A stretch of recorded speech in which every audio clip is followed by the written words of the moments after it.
And it is now that I no longer can answer, some say and others say. Because the question is, what do you say?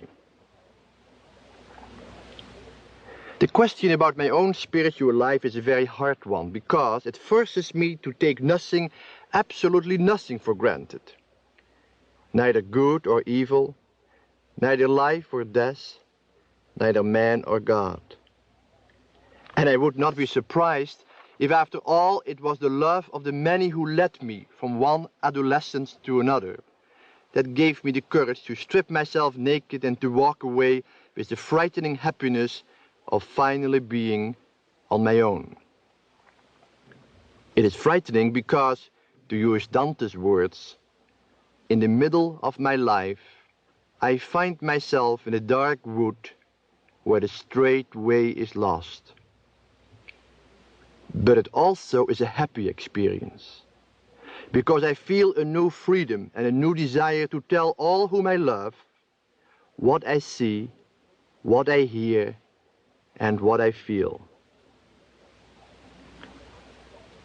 So these talks are an attempt to answer the questions: what does it mean for me, here and now, to live a life in the spirit of Jesus Christ?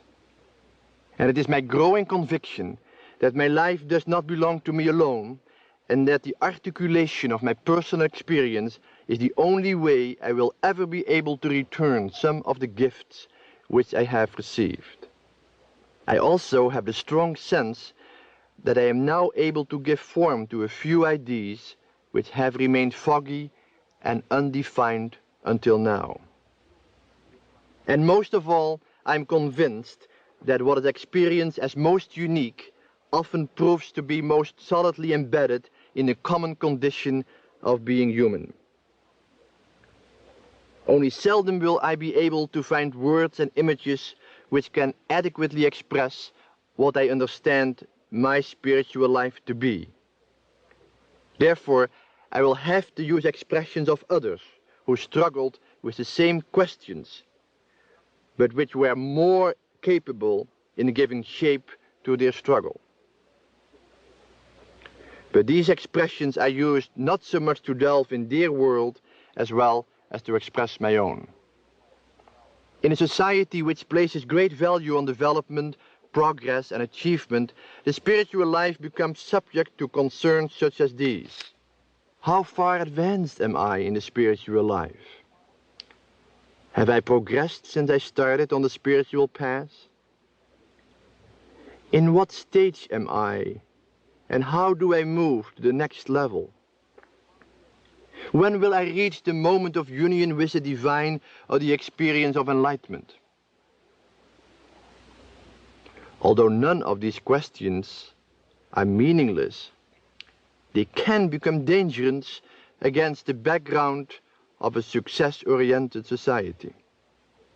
When after 20 years of adult life I ask myself where I am as a Christian, there are just as many reasons for pessimism as for optimism.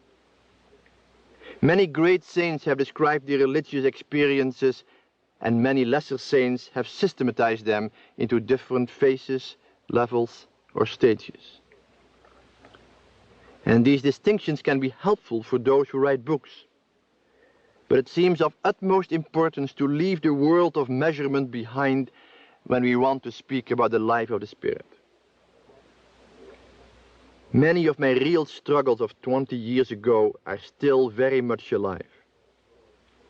I'm still searching for inner peace, for a creative relationship with others, and for the experience of God.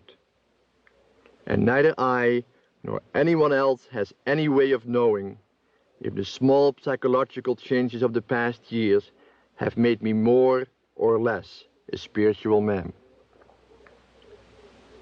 Sometimes I feel that all the stories about spiritual ladders and staircases have done me more harm than good, and caused me more depressions than happy moments. But in the middle of all the struggles and concerns, often disturbingly similar over the years,